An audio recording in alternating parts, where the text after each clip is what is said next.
Hi, everybody. This is Dimitris Kairidis, your host for tonight and for this Thessaloniki International Symposium. We have had two sessions so far. 2 weeks ago, on Monday, the 30th, on the COVID-19 pandemic and what it means for the world, with Kalypso Nikolaidis from Oxford and Stephen Walt from Harvard.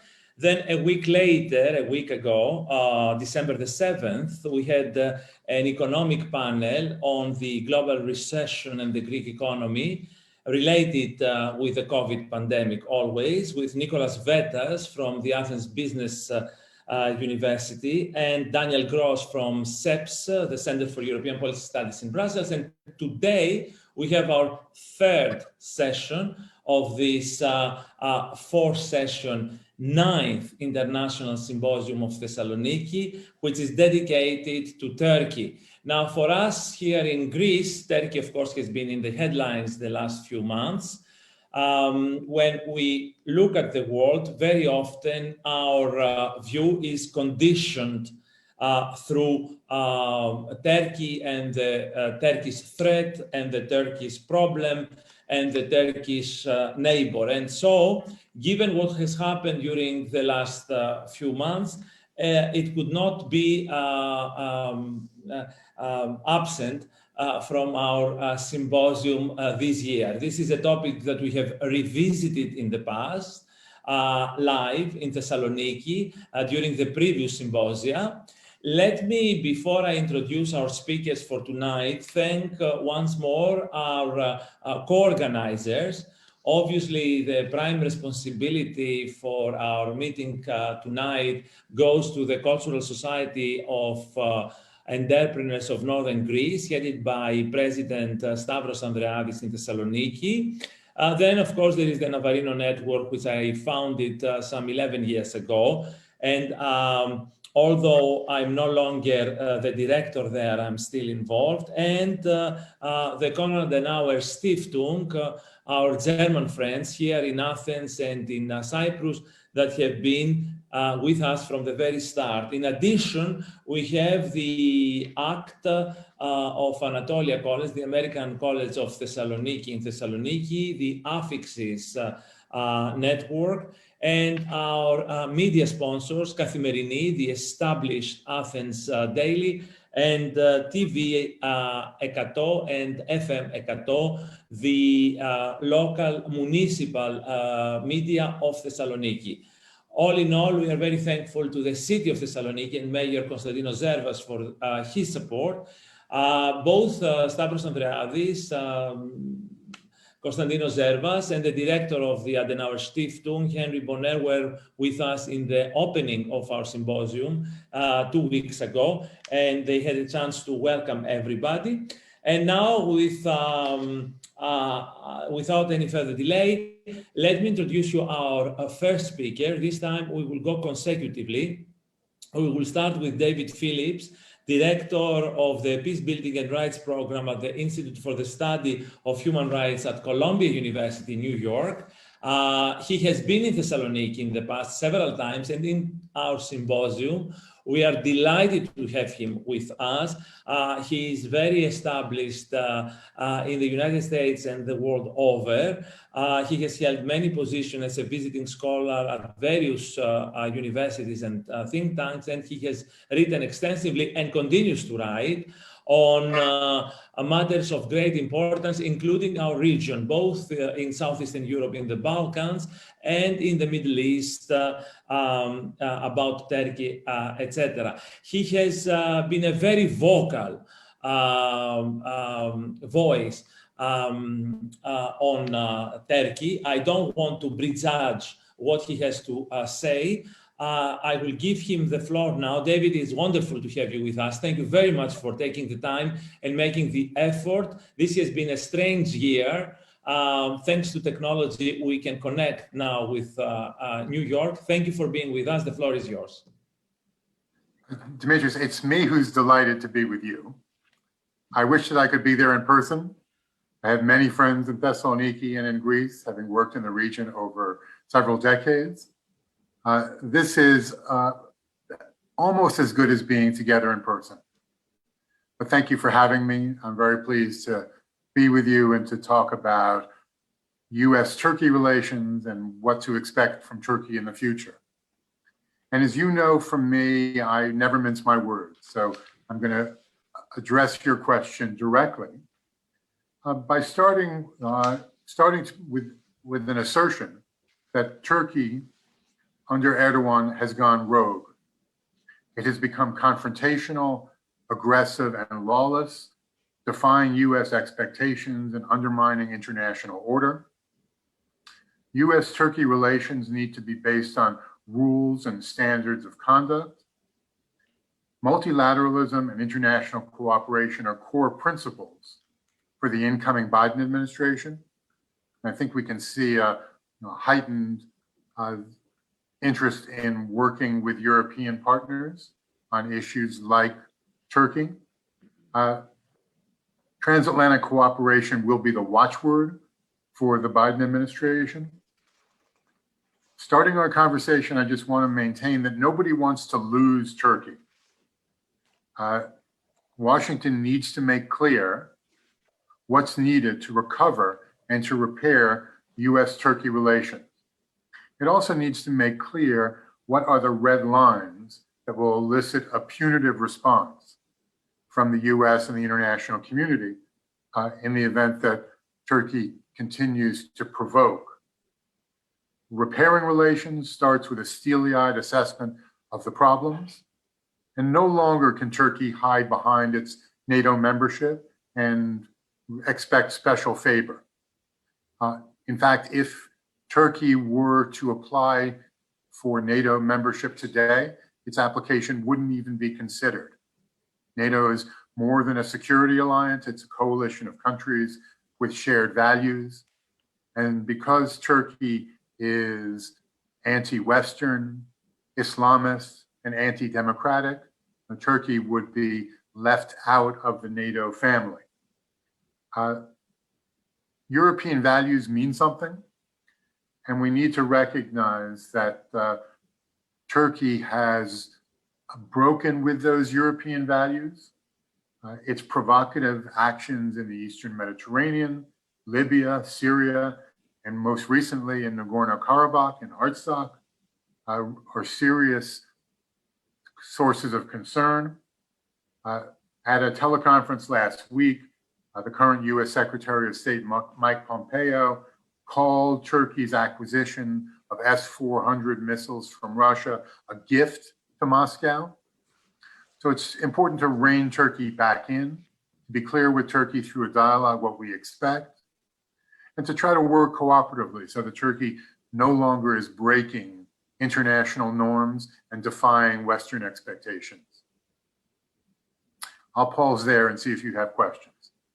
That was 3 minutes, much less, but it's great. So I have plenty of questions. And let me start with the latest. Tonight, if I am correct, President-elect Biden is confirmed by the 500 plus electors. It took some time for the process to come to these conclusions. So Joe Biden will be sworn in as the next president of the United States on January 20th. You have worked with the Democrats in the past, from what I know, and you have worked for the Biden campaign. How much of a difference do you think Joe Biden will make in the US foreign policy, and especially, as you mentioned, to the transatlantic relations and Turkey? So there will be a big difference under the Biden administration, especially when it comes to transatlantic cooperation. One of the centerpieces of Biden's foreign policy will be the need for the US and the EU to work together. The Defense Authorization Act requires the US to impose sanctions on Turkey for its acquisition of Russian missiles. The decision that was just taken by the Council of Europe to impose limited sanctions on Turkey because of its oil and gas exploration in the Eastern Mediterranean is a good step in the right direction. It might actually end up with stronger sanctions because the US and the EU need to work together, sending a unified message to Ankara about what normative behavior will be required. No more exemptions for Turkey. It's important that Turkey get back in the tent, and we find ways of working together with Turkey, but without exceptions or special favor. Now, a lot was discussed and said about a special personal bond between President Erdogan and President Trump.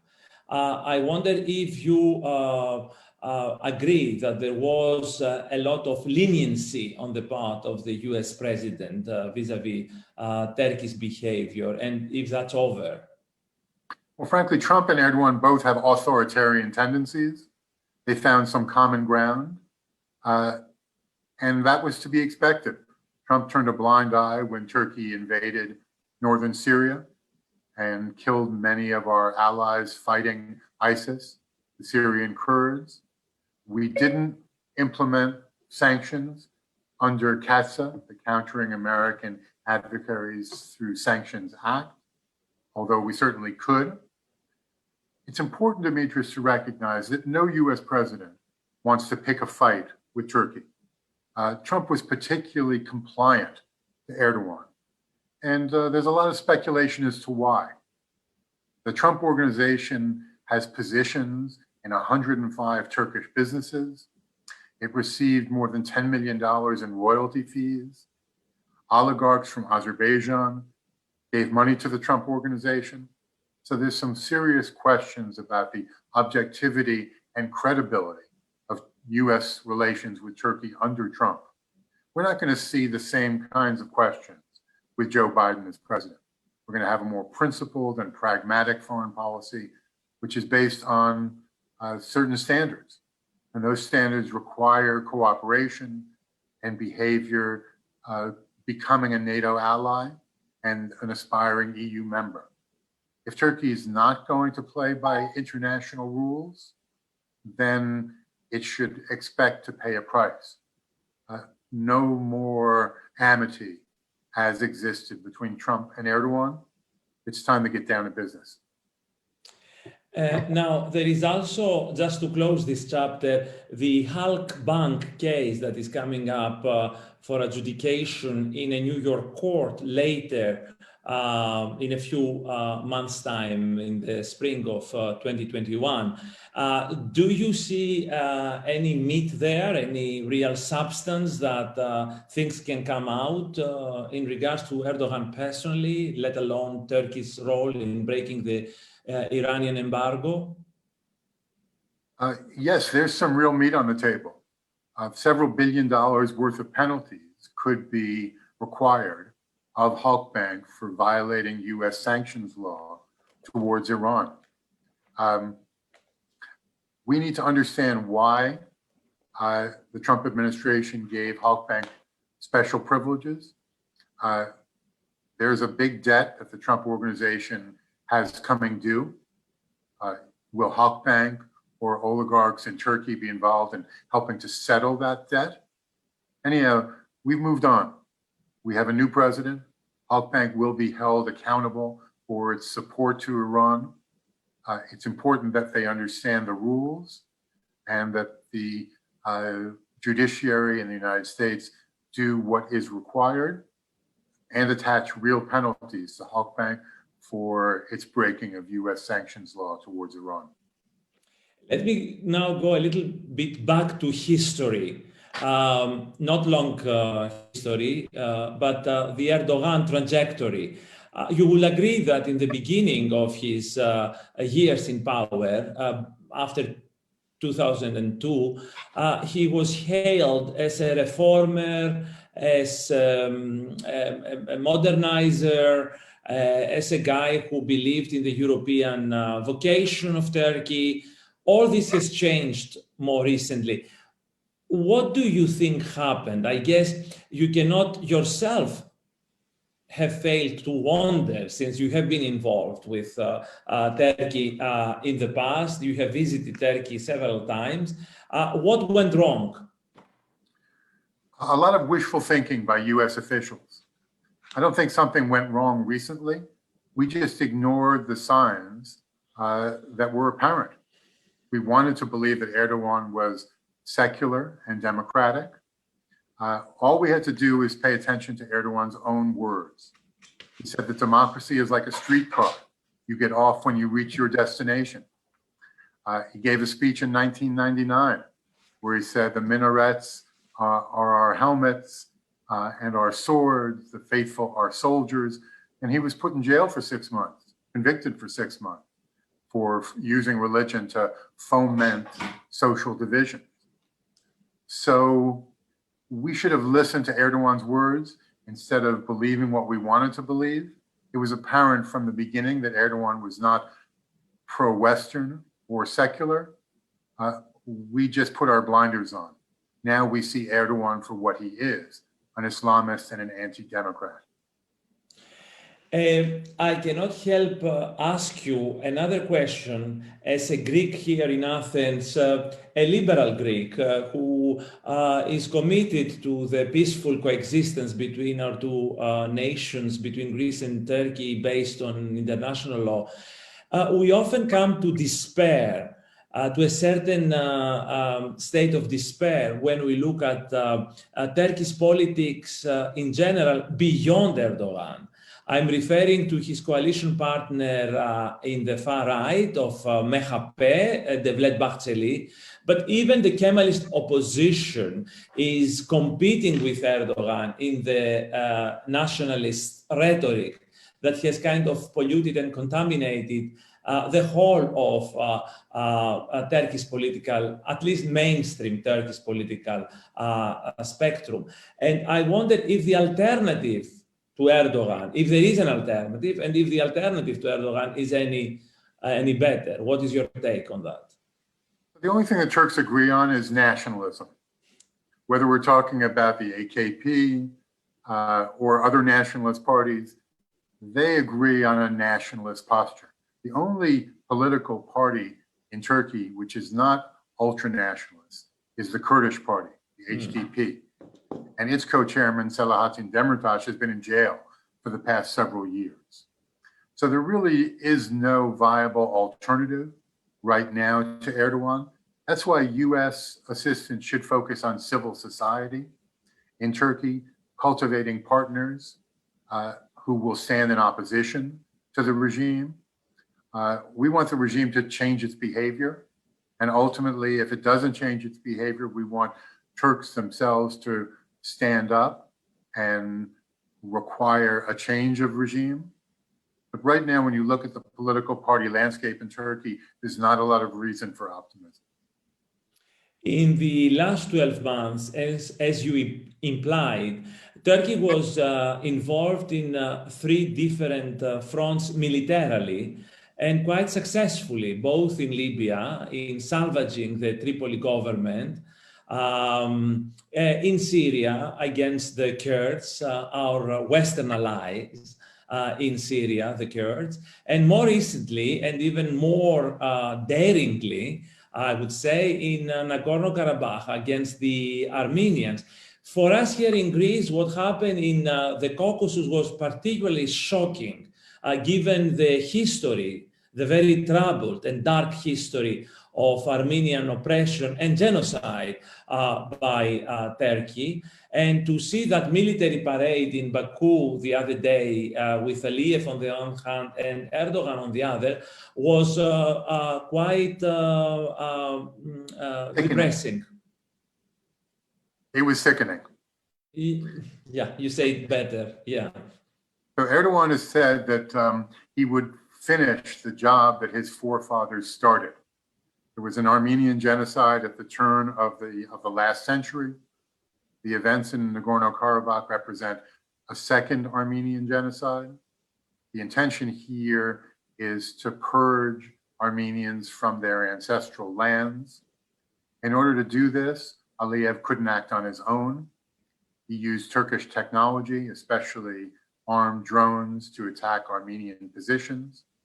And several thousand jihadists from Syria were transported to the front lines in Nagorno-Karabakh, where they committed the same kinds of atrocities towards Armenian Christians as they had committed against the Kurds in Rojava in northern Syria. So this is an unholy alliance of Turkey and Aliyev and jihadists working hand in hand. When Turkey's former deputy prime minister criticized women for smiling on the street, this is what you would expect from an ISIS leader, not from the leader of a Western country. So we need to be steely-eyed and see Turkey for what it is. We also need to be realistic about evaluating crimes that Turkey has committed. And just as a matter of transparency and truth-telling, Columbia University has launched a special website called the Artsakh Atrocities, where we've been documenting in great detail crimes against humanity and genocide that's been committed against Armenians in Nagorno-Karabakh. It's important that that information is documented, and ultimately we hope that that information can be used in a war crimes proceeding where Aliyev and Erdoğan can be brought to justice for the crimes that they're committing today. Let me now turn to the region a little bit further south in the Middle East and ask you what is the relationship now, if you can sketch it out, with the Arab neighbors and Israel. We have seen a lot of confrontation with some Gulf states like the United Arab Emirates and Turkey and Erdogan personally. What is the architecture that is being formed in the Middle East right now with Turkey? The U.S. tried to broker arrangements between some Arab states and Israel to establish diplomatic relations and to normalize their relations. This included the UAE and Bahrain and most recently Sudan. But this was all a campaign stunt by the Trump administration. It completely neglected the core issues of Middle East peace. How do you create a state of Palestine living in peace side by side with the state of Israel, with economic prosperity for both? Now, those goals were completely omitted by Jared Kushner and the Trump administration, which in fact worsened the likelihood of conflict escalation.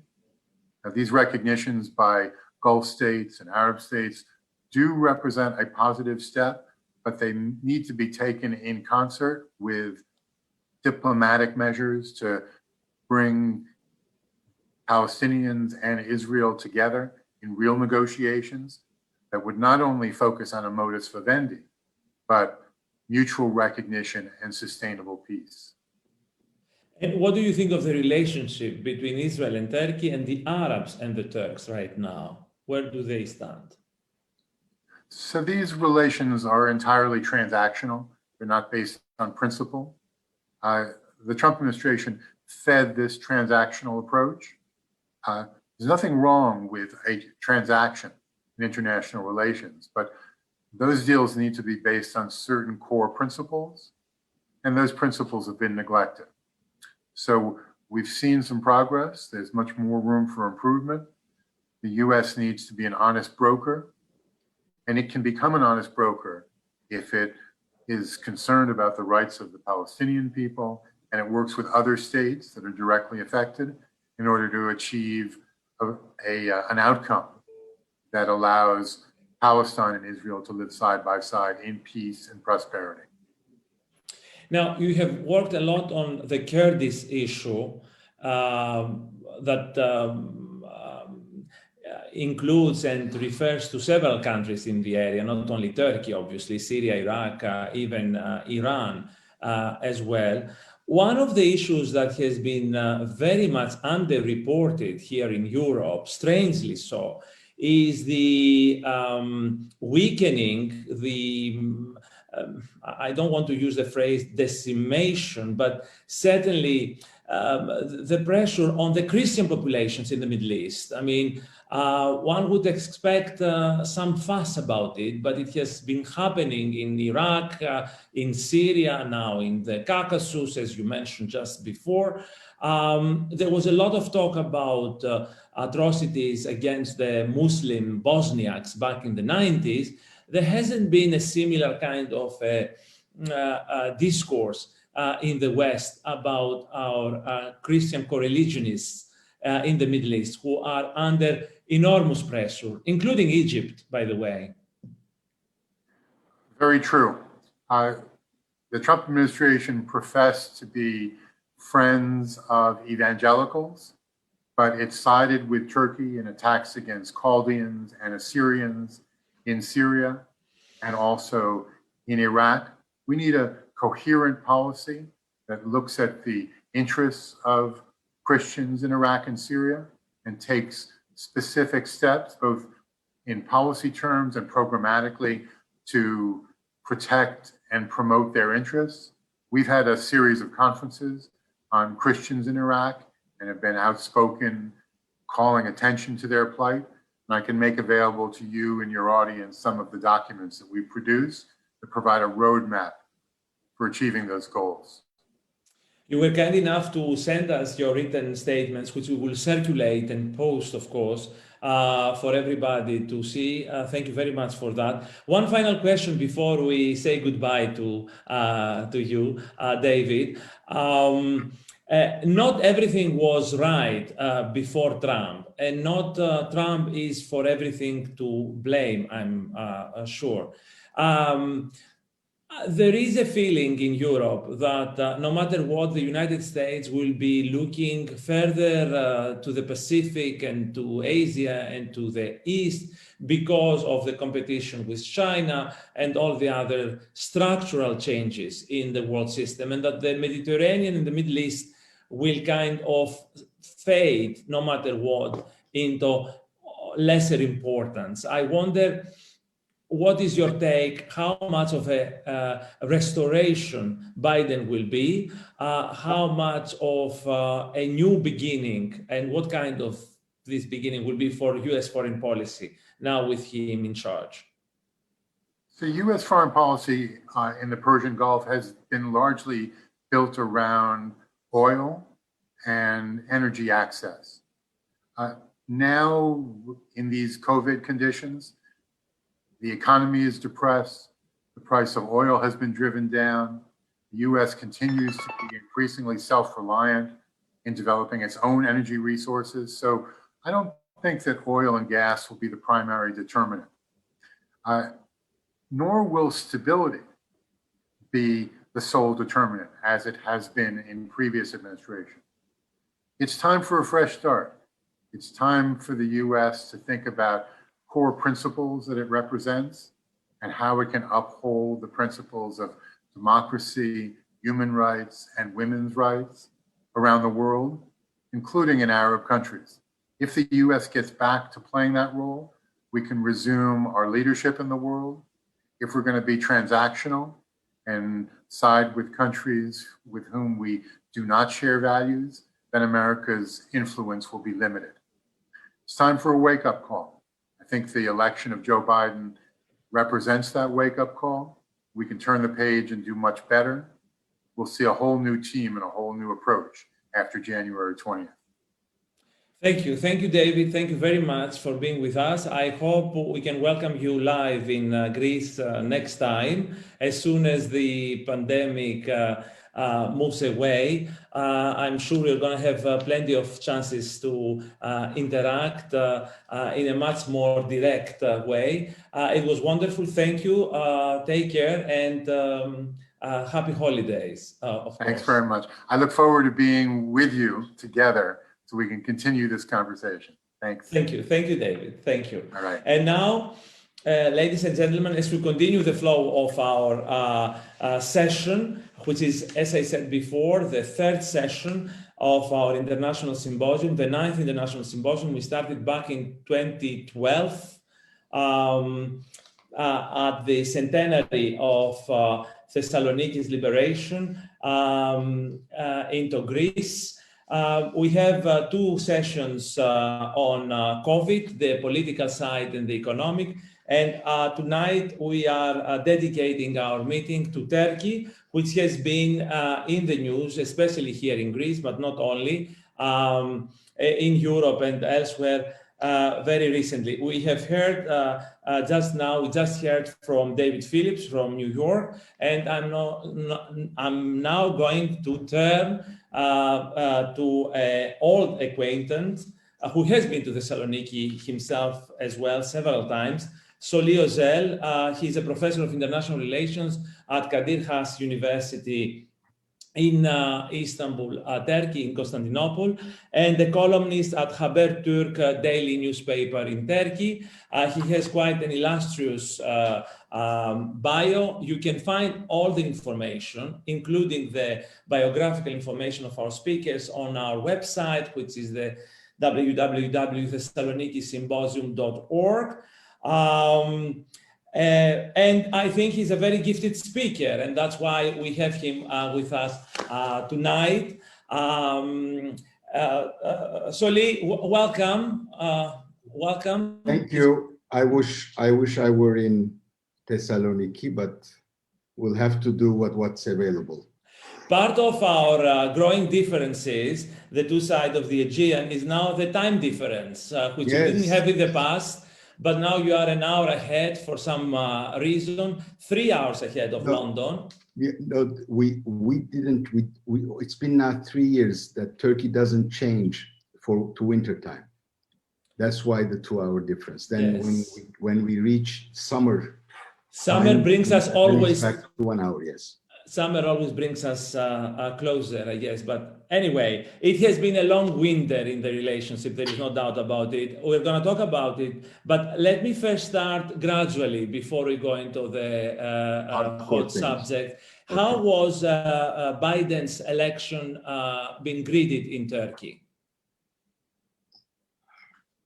Well, I mean, it's no secret that, especially for the Turkish government, the preferred candidate was Trump. But they also adjusted themselves even before the elections to the fact that Biden might be elected. There are reports that they've been trying to build bridges to the new Biden administration. And just 2 or 3 days ago, President Erdoğan said that he knew Biden, that he worked with a Democratic administration before that of Barack Obama. And he reminded everyone that Barack Obama in 2012 or 2011, I think, called him one of the 5 most,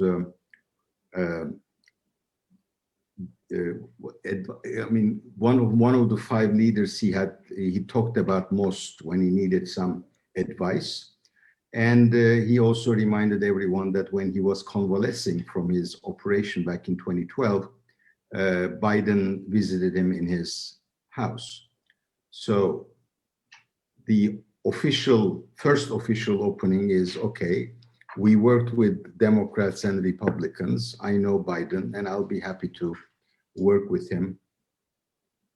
Yeah, this time around as well. I went straight to the question, although the format is to give our guest speaker 5 minutes for some initial remarks. I don't know if you want to take it to make a... No, just go ahead. We can go on the questions like that, straight into... Sure. Well, so let me shoot it. We just heard from our previous speaker, Turkey has gone rogue. This is a feeling that is shared by many here in Greece and by others in Europe and elsewhere. If you can give us now you will need 5 minutes to give us what do you think is going on with Turkey's foreign policy? How are we to decipher it? I must say, I don't like the style in the conduct of foreign policy, but I find some of the criticism of Turkish foreign policy either too sentimental or unscientific. What has been happening is Turkey is, again, for better or worse, Turkey is taking advantage of a big void left in its vicinity by the retreat of the United States from the Middle East, by the inefficacy of European Union foreign policy, by the perception of threat that it sees emanating from the south of its border, whether it is in Syria or in Iraq, and is responding to those threats increasingly with harder and harder power. Whereas for about a decade, the motto was zero problems with neighbors, and therefore a premium on soft power. Changing conditions and the response to those changing conditions led Turkey to pursue more and more a hardline and military-oriented policy. So that's, in my judgment, objectively or structurally, what undergirds Turkey's behavior. Then, for those who criticize what Turkey does, by the way, when you say rogue, does that also include the fact that Turkey has close relations with Russia? Well, others did have close relations with Russia. Greece was actually pretty close to Russia during the Balkan debacle. We were on the two sides of things. There were Greek politicians who collaborated with the Serbs, who, according to the Turks and much of the world, were the culprits at the time. So I specifically, in my view, one has to analyze what the Turkish foreign policy's objectives are. Some of those are going to, part of what Turkey is going to be getting out of the interventions to the south of the border, both in Iraq and in Syria. It now controls a fairly large chunk of Syrian territory to the north. And that way, it claims that it is taking care of a major security threat that it faces. And indeed, that is part of the problem that it has with the United States as well, which, by the way, unless you announced it earlier, CAATSA sanctions have just been imposed on Turkish Defense Industry Directorate and some of its personnel. Now, I suppose when someone asks about the direction of Turkish foreign policy, they also mean, what is the position of Turkey in the Western alliance? What is the nature of Turkey's relations with the United States? And what's the nature of Turkey's relations with the European Union? No doubt, relations with the European Union suck, and the relations with the United States are also in deep trouble. There are too many problems that have been accumulating and that have been simmering.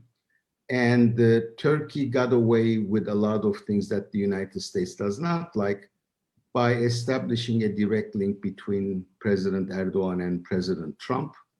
And as a guest of mine a week ago said in a conversation we had on a webinar, Trump basically encouraged Erdoğan so that he could do what his generals were not letting him do, which was get out of Syria. The cover that Trump provided to President Erdoğan is no longer going to be there under the Biden administration. And how the relations are going to proceed remains to be seen. As to the European Union, and in that context, of course, relations with Greece,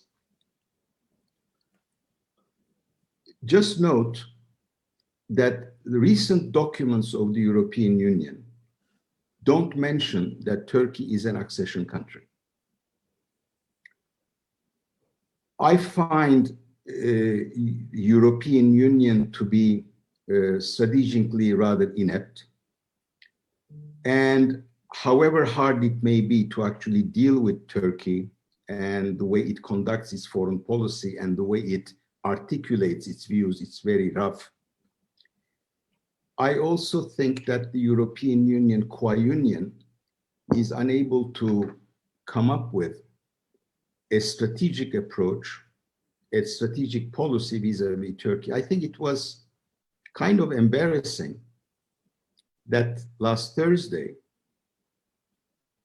the Union couldn't actually agree on a policy and is now going to be waiting for the Biden administration to declare its policy towards Turkey so that the European Union will be able to take a position. It's very difficult to take. I mean, by the way, I mean, this is not to make a judgment. Obviously, Germany, Spain, and Italy wanted to keep things calm.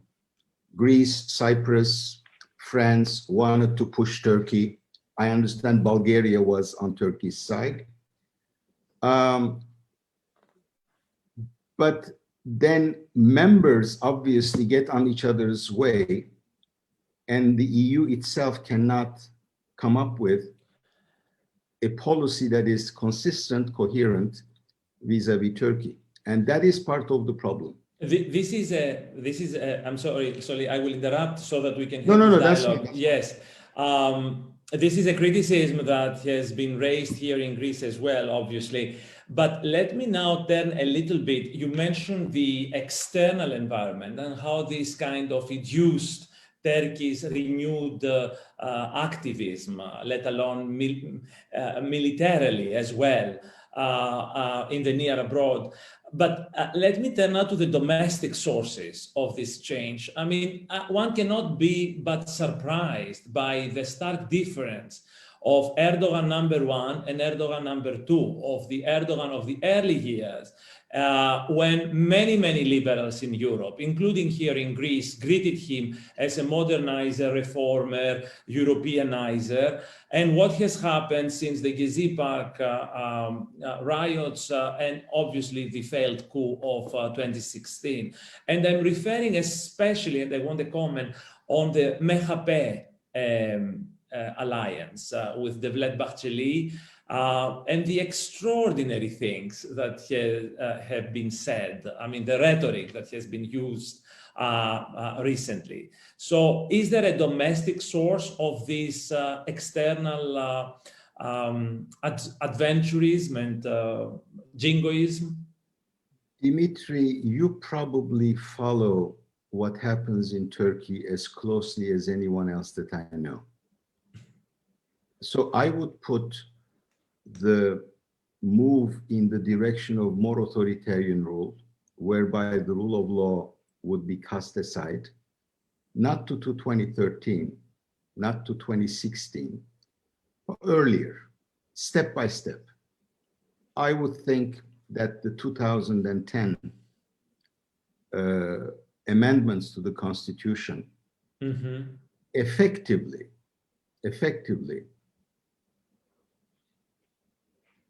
if not eliminated, certainly crippled judicial independence.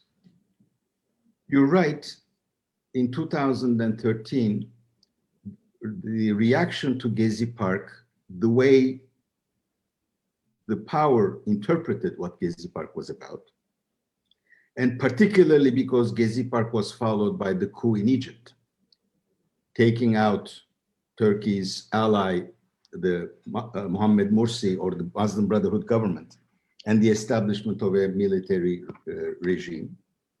And then in December, the Gülen organized allegations or revelations of corruption and all that gave the impression that there was a sustained systematic attack, and a notch up went in the degree of control and repression. But in my view, the critical turning point and the reason as to why Erdogan made or shifted from talking to the Kurds to aligning himself with MHP and its ideology is the elections of 7 June 2015. The first election. Excuse me? The first election of that year, when... Yeah, June 7, 2015. And the importance of June 7, 2015 was that the Kurdish party became the third largest party in the country. And my sense is the entire Turkish political establishment was unhappy with that. And then a succession of events and the PKK's participation in rekindling the war generated the conditions after one massacre in Suruç and another massacre in Ankara, created the conditions for AKP to receive again 50% of the vote. Okay. Then, and there, I don't know what your position is. I don't remember if we talked about it, but you underestimate the trauma of the coup for the Turkish public. And that's true. Erdoğan took advantage of that and basically implemented an extraordinarily harsh system.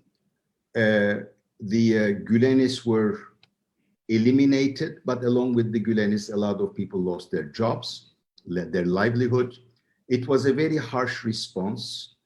And that is, I don't know if there was such a demand in the public, but that's how things went. And today, he is beholden to his ally, MHP and Mr. Bahçeli. And we will see how things will go, but the promise of reforms that were kind of, that became compelling because of Turkey's economic conditions, which were going to be paired with judicial reform. I don't see the judicial reform in the way that I would understand it coming. And this nationalist agenda is going to be continued. And that's what you call Erdoğan 2 was a product that has been in the making since 2010. It just accelerated, I would say, in the last 5 years. And among many other critical turning points, my turning point would be the elections of 7 June 2015. Now, Soli, I won't be, first of all, I'm not going to be aggressive. I thank you very much for taking the time and being with us. I know this is a very highly charged environment that we live in. I believe in the dialogue. I believe in the need that we talk, and I find it commendable that you take the time and make the effort. I can be aggressive with AKP deputies, which I do in the Council of Europe. You can be aggressive with me. It doesn't really matter. The way I would not so. So the question that comes to mind next is there is a feeling in Europe and in Greece definitely that a lot of what is happening abroad is an effort of Erdogan to win legitimacy and popularity domestically. And this helps him out to move the attention away from the economic pressures and the other pressures that the regime is facing in Turkey. How true is that? Look, first, apart from interventions in Syria where you could justify because you were fighting the PKK, your transgressions and your operations abroad don't get you much brownie points among the public. Libya does not resonate in the country. With all the brouhaha about Azerbaijan and stuff, you look at the polls, they don't bring much because we are past that point. That is, the economic conditions of a large segment of the population is so dire that all these foreign policy, quote unquote, victories do not translate into rising popularity domestically, certainly not for a long time, okay? Number one. Number two, and by the way, all the back and forth with Greece didn't really budge him up in the polls over the summer. Secondly, of course, there is a domestic side to it. Erdogan or AKP have been using foreign policy to build domestic political capital, probably at the very latest since 2009.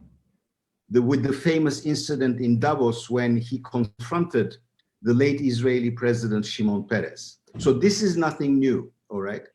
But to reduce Turkish foreign policy actions to that, in my judgment, is erroneous. It doesn't explain everything. And I also think we should differentiate, or we should make the distinction between two things. On the one hand, as I said, there are structural conditions which either prompt Turkey or enable Turkey to behave in a certain way. And the second side of it is that there is a rhetoric accompanying this, which actually makes the reaction to the policy a lot fiercer than perhaps it would have been otherwise. The nationalist discourse of blue homeland, the religious allusions in the speeches, you know, the opening of the return to Hagia Sophia as a mosque rather than as a museum, which I'm sure in Greece has shaken a lot of people and all that. All of those give an image that obviously relate to the foreign policy, but the foreign policy itself ought to be, in my view, analyzed in its own right as well. And in that, look at the Azeri thing. In 1993, I think the war was over and the Minsk group was founded. 1994, yes. 94. We are now in 2020. It's been 26 years. What the hell did the Minsk group do? And I'm not even talking about Karabakh proper. About 20% of Azerbaijan's own territory was occupied. Who did what? France, the United States, Russia. The time would come for Azerbaijan to do something, and Azerbaijan did do something. And yes, the Turkish military had actually trained their military for the last 25 years, and they did act together. This is, you know, all this talk about frozen conflicts really numb me, because no conflict is really frozen. They just wait to be activated. You don't pay attention. There are signs that have been there were signs that have been coming in the last 2-3 years, by the way, that nobody paid attention to, and suddenly something happened.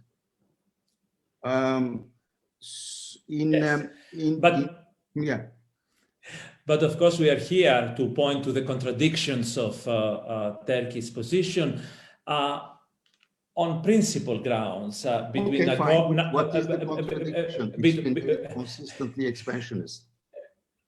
Okay, fine. Yeah, between Nagorno and Cyprus, for example. But I don't want in to. Nagorno-Karabakh, Turkey cooperated with Azerbaijan. It did not occupy Nagorno-Karabakh. They just, to the best of my knowledge, they just took back Azerbaijan's territory proper. Cyprus is a different matter and shoot now. Well, in Azerbaijan, Turkey defended the territorial integrity of Azerbaijan, which, of course, it violated in Cyprus. But I don't want to insist on that. No, I will not accept this, man. Look, the Cyprus issue, I really am willing to have with you if you want an aggressive conversation. The Greek Cypriots, with the help of the Greek junta in 1974, staged a coup against President Makarios. Okay, I'm not talking about legality. I'm talking about politics. Mm-hmm. And it was a colossal mistake, because it gave Turkey what Turkey has been preparing to do since 1964. Okay, and they wanted after that, as I see history, and for your audience, I am someone who, when it was not fashionable, have been in favor of a solution in Cyprus, reported various second track, the conversations and dialogues, and I am a member of the Turkish Greek Forum. Then in 2004, the Greek Cypriots reneged on their word. They promised that they would accept what Annan wrote in that plan and vote for it. They reneged on that. The European Union, because Greece blackmailed them, had to accept the Cypriots in. And then for the last, 16 years, nothing really happened. In the last big meeting in Kars Montana, it was the Greek Cypriot party that left the room and they basically broke the conversation. And the Greek Cypriots still do not want to pay any price for the mistakes that they've made. And and by the way, this will then end with not a one Cyprus, but a totally separated Cyprus, formally or not.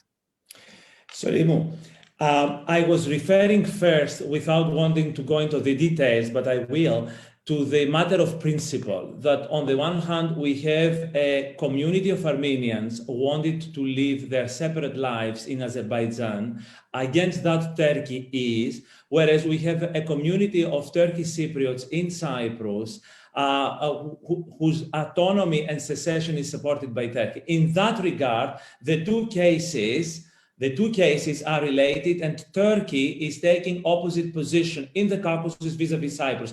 But I don't want to insist on that matter of... No, Dimitri, this is a play on words. In Cyprus, whether you like it or not, whether anybody likes it or not, Turkey was within its right, certainly for the first operation, because it was a guarantor country. It has no such relation with the Nagorno-Karabakh. But let's not now turn and twist the legality of the guarantee. Let me ask you something. We have seen recently massive demonstrations in northern, quote unquote, northern Cyprus, occupied Cyprus. Well, it is northern Cyprus. Yes. Geographically speaking, yes, for sure. In the northern part of Cyprus, in the Turkish-controlled Cyprus, we have seen massive demonstrations of Turkish Cypriots against Turkey. And we have heard the former president, Akinci, declaring that his life is under threat and that the election was stolen by the vote of settlers, basically, rather than the indigenous Turkish Cypriots. I wonder, with these images in mind, I don't know if they were transmitted in Turkey or if there was any fuss about it in Turkey. Who is, how much of a defender of Turkish Cypriots Turkey is? What you say has, well, I really don't read or watch what they call the mainstream media anymore, because it's worthless.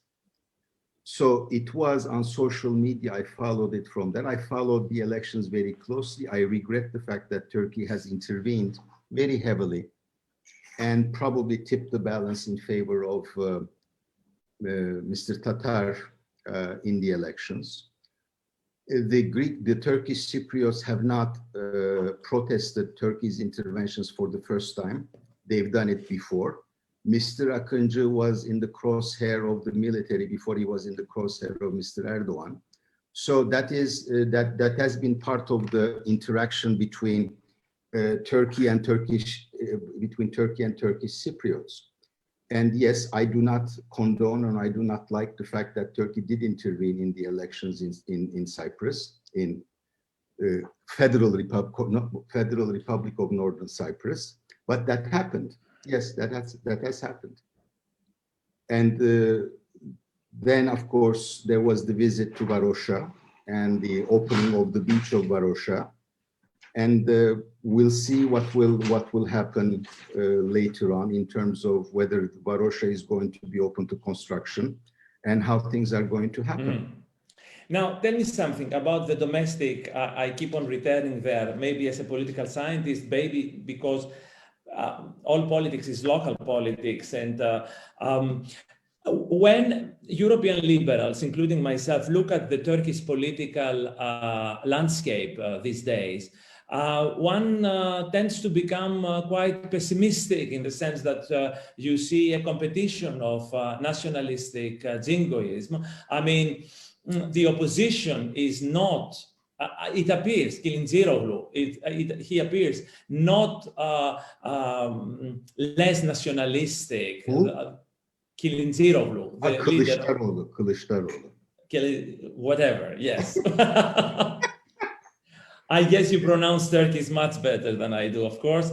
Now, tell me, you have the MHP, you have the AKP, you have the CHP, with the exception of the Kurdish, you have the İyi party, the good party, with the exception of the Kurdish. As far as the Turkish political mainstream is concerned, you see a kind of a competition towards the a nationalist extremism. The atmosphere and the narrative is very nationalistic, yes.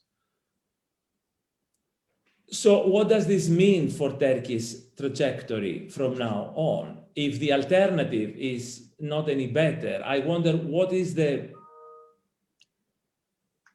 Well, my view is that this decade that is starting in about 2 weeks is going to be a decade where the broken system will be somewhat repaired. We will have new rules. We will have new ways of interacting. And I hope to God that starting with the United States, Turkey will be able to find a common language and a redefinition of what the common interests are with the Western allies. I tend to think, much as I am critical of what goes on in Turkey today, I tend to think also that it takes two to tango. The Europeans are incapable of doing certain things. I don't think the European Union. And whether you like me saying it or not, I don't think Greek Cypriots are going to give the light of day to either Turkish Cypriots, whose political equality they're not willing to accept. And they are, if I were them, maybe I would think they're doing the right thing. They would be bitter and resentful of Turkey, and they try to block anything that Turkey does. With Greece, I don't think the situation is the same. We have had a good decade, more than a decade, after 1997, effectively, but let's say 1999. And if it weren't for this energy thing, maybe things would have continued along that path. But it is incumbent, in my view, both on Turkey to actually change its rhetoric vis-a-vis the European Union, and it is incumbent on the European Union to actually have a sensible policy vis-a-vis Turkey. Unfortunately, the trust between the interlocutors has been fatally broken. And it would be and that is very difficult to repair. I mean, look at the shouting match between Macron and Erdoğan. Erdoğan shouts more, I agree with you. But I find some of Macron's reactions are quite frankly infantile, and our reactions are not diplomatic. And this is no way to go about protecting what I consider still to be common interests that are out there. Does this have to do with Kemalism as well, that the French laïcité is an enemy that Erdogan wants to attack in the face of France? Well, look, I think Turkey is still the term president of the Islamic Organization Conference, IOC. Therefore, when Erdogan speaks, even if Turkey wasn't the president of IOC, Erdogan would still speak as the leader of the Muslims in the world. So he takes exception to what Macron said. That is for domestic purposes, very clearly for domestic purposes, okay? And I also know that the French and Macron has domestic purposes, obviously. No, and I know also that Macron is very disturbed, and in fact, the entire French establishment is very upset that Turkey is very active with Muslim communities in France. They consider this to be an infringement on their domestic politics. Okay, it's a very sensitive issue. In France, I don't for think sure. Turkey is being careful about that, and that really hits a raw nerve in Macron, in the French political establishment, particularly because they have had waves of Islamist terrorism and stuff. And they also took a strong exception to the fact that Turkey, when the teacher, and I think the teacher's decapitation was not reported in the mainstream press here. Samuel Paty. Huh? Samuel exactly. And that Turkey did not send any message of condolences. That really rubbed them the wrong way as well. And so the tensions are constantly high. We'll see. Turkey has just announced a new ambassador for Paris. He apparently, I don't know him personally. Apparently, he is French speaking classmate of Macron. Yeah, it's a good subjective situation. Whether it will help ameliorate diplomatic relations, I don't know. We'll see. So you think sincerely that Turkey is still interested in being part of the West? Because this is in doubt in many corners in Europe, that Turkey the ship has sailed, the ship has left the port and is going... Both ships, Dimitris. Both ships, but now I'm interested in the Turkish ship. Honestly, I don't think Erdoğan has his heart in this. Rightly or wrongly, he believes he's been betrayed. Moreover, he believes Turkey has a lot more and bigger fish to fry. Okay. On the other hand, and I am in that a bit, if not deterministic, a bit structuralist, the dream of China saving Turkey economically, I don't think is going to materialize anytime soon. And there are plenty of interests, both economic and security-wise, between Turkey and the European Union. So if for the future, in my view, it should be possible to find a new language and a new way of addressing one another. I just don't think it's going to be easy. Unfortunately, for me, it will necessitate once more the mediation of the United States. And I hope that the United States is interested in that again. Is there a concern about Turkey being overextended? I mean that, okay. I do. Okay. Oh, well, Turkey has grown a lot, fine, but it is under severe pressures recently. And after all, the economy of Turkey is not bigger than the economy of the Netherlands. So we are talking about a really mid-sized, at most, country. I mean, with wars here and there, with military presence here and there, with all these confrontations, is there a sense in Ankara, not you, I know you, but in Ankara, in the press, in the public domain, in the public discourse, in the parliament, is there a concern that maybe we are overextended? There must be some people who in Ankara think we're overextended, but there are also some people who believe that we are not extended enough. Not we, Turkey is not extended enough. If you ask the blue homeland people, that's not enough. We need more. As for the public, I don't know if how much one can trust the polls, whether or not people are answering them right. I really do not know. But when you look at the polls, I think people who are now having a much more difficult time in putting bread on the table are questioning, like the Iranians are questioning what the money is, why the money is going to Hezbollah or Syria, whether or not all of this is necessary. It's not articulated because we don't really have a public forum in which all these things can be articulated. But deep down somewhere, I think people must be questioning whether or not we can afford to be that way.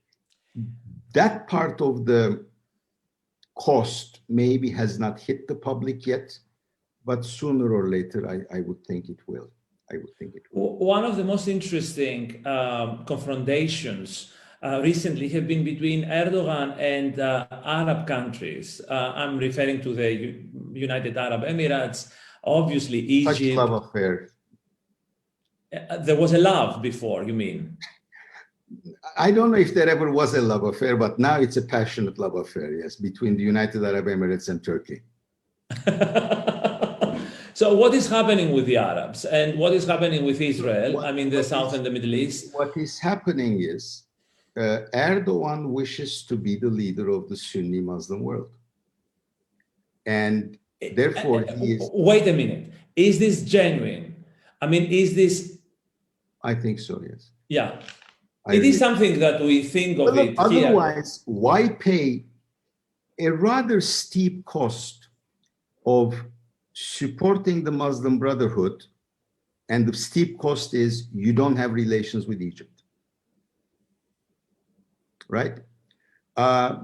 Effectively, there is now a boycott of Turkish exports in Saudi Arabia and in the United Arab Emirates, and that's already to the tune of about $2.5 to $3 billion worth of exports to those countries. We haven't gone that far, Soli, here in Greece, you know. Hmm? Here in Greece, we haven't made that step. It's the Arabs who boycott. Yeah, well, you can't because we have a customs union, just like Turkey could not boycott the French goods. Well, he declared it, but then he could. By the way, I mean, you may not be aware of that, but plenty of people cross the border from Bulgaria and Greece to actually buy their groceries from Turkey because it's a lot cheaper. So you don't really want to break that. So there is, if you will, there is a contest between Iran and a group of Arab countries and Israel that are competing for domination in the Middle East. And there is another smaller, perhaps, fight between Turkey and Qatar on the one hand, and Saudi Arabia, United Arab Emirates, Egypt, Jordan on the other. And Palestinians are divided, and Turkey is squarely behind Hamas.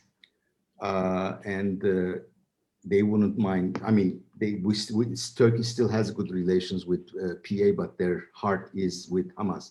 I mean, Turkey is has favored most of the Muslim Brotherhood politicians in Egypt and elsewhere. That's why the Israelis are very upset about continuing support for Hamas on the part of Turkey. And Sisi is very upset that Turkey is supporting the Ikhwan, and a lot of them actually reside in Istanbul. And I think broadcast from yes as well. Yeah. So we have to conclude. We have you. We just started. I know. Many, that's the conclusion I make, are upset with Turkey. If you were, I will give you 2-3 minutes. If you were to say farewell to a mainly Greek audience, it's not just Greek, obviously it's international. We are transmitting through YouTube and Facebook and sites all over the world. But this is a Greek event organized originally in Thessaloniki.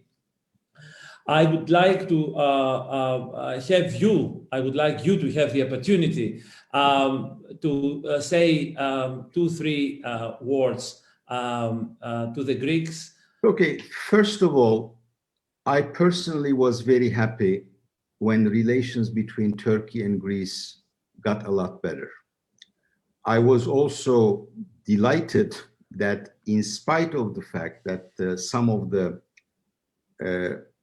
Gülen organization military personnel or the FETÖ personnel defected to Greece, and that was a serious crisis between the two countries, your former prime minister and the Turkish president actually managed to work it out, okay?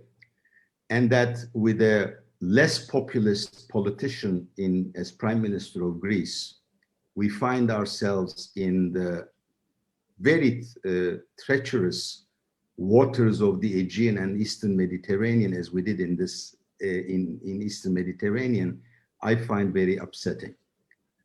I don't think it's the end of the story. Obviously there's a different point of view that may not be reconcilable. But I would take Erdogan's offer, however one may not like the way he presents it, that we should sit down and put all those issues on the table in an international conference, because this is a political matter and let's discuss it. Because otherwise, I'm afraid, we will not be able to get anywhere, and it will be a waste of resources, it will be a waste of opportunities, and it will cost all the parties involved tremendously if we continue escalating, if we continue a confrontational approach, and if we continue with the tensions. I mean, one last point about the energy sources, which, by the way, if they didn't come up, probably the Cyprus issue and Eastern Mediterranean issue would not have erupted. The amount of gas is not significant.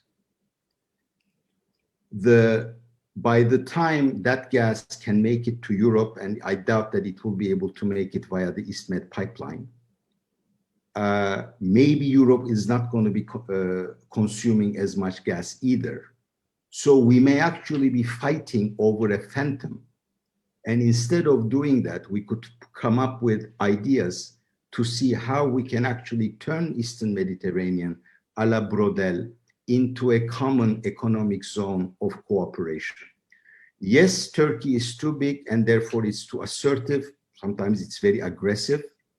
On the other hand, it may not seem that way on that side, but the forum, the lines, the manifestos and stuff are also not non-aggressive behavior either.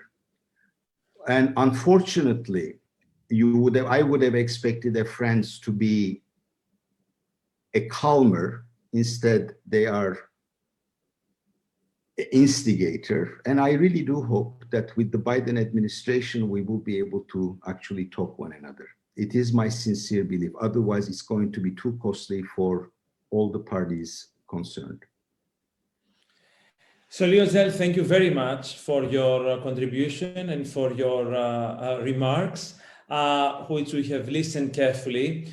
I'm afraid that increasingly in this part of the world, in Greece, but not only in Greece, there is a growing realization that the confrontation, the rivalry, the tension, the crisis is not a result of misunderstanding that can be resolved through dialogue and sitting around the table, but the result of a turn for the worse. Let me stay on that in regards. But allow me one thing. I will allow you two things. Did I use the word misunderstanding? No, I don't. But I don't believe it's an issue of misunderstanding. Both sides probably understand one another. It is on that understanding that they should sit down and start talking. Mm. But as to Turkey's orientation with the level of nationalism and all that, I don't know. It's much more difficult to say this with much certainty, as it used to be a lot easier, obviously. But I think the alliance with Europe and the United States has still some breath left in it. And honestly, if NATO is going to be anything to write home about, Turkey will have to be a member. And Turkey will also have to learn to be a good member that can cooperate with the other members. I think that's, yeah. To do the same thing. No, I have to say farewell with a certain grain of, how should I put it, frustration. This is a country, and me personally, but not only me, many Greeks who invested in were heavily invested in the European vocation of Turkey. This is a country that really believed in it sincerely after 1999. I'm sure you agree with that. After Helsinki, and was supportive of Turkey inside Europe much more than the Germans or anybody else who shows to be lenient today and to have Erdogan's approval. What I'm trying to say is that this is a colossal frustration for those who have wanted this bettering of relations and wanted to see a democratic, prosperous, peaceful, happily existing Turkey. And we don't see that, unfortunately. I'll put the Turkish political... I'm trying to have the last word, but I'm sure I will fail. You have the last word, Sol. No. You can say goodbye. I assure you, and since we've known one another, you will understand what I'm saying, even if your audience may not. That the frustration that you mentioned on your side, which I understand and concur with, I think you should also try to understand the frustration on the part of a good segment of Turkish society. I'm not talking about the political establishment. And also probably part of the bureaucracy in the way the European Union dropped the ball almost as soon as negotiations have started. But that's another topic. I don't want to say the last word and then run. But there is as much frustration, if not more, and disappointment and disillusion on this side of the Aegean as there may be on your side of the Aegean. And I think it is incumbent upon us to try to find ways of rebuilding those bridges. We have a lot of work to do for sure.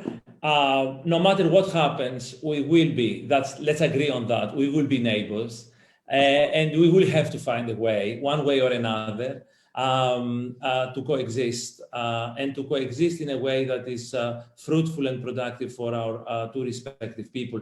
Let me thank you. This concludes our third session. Thank you very much, Soli. You're most welcome.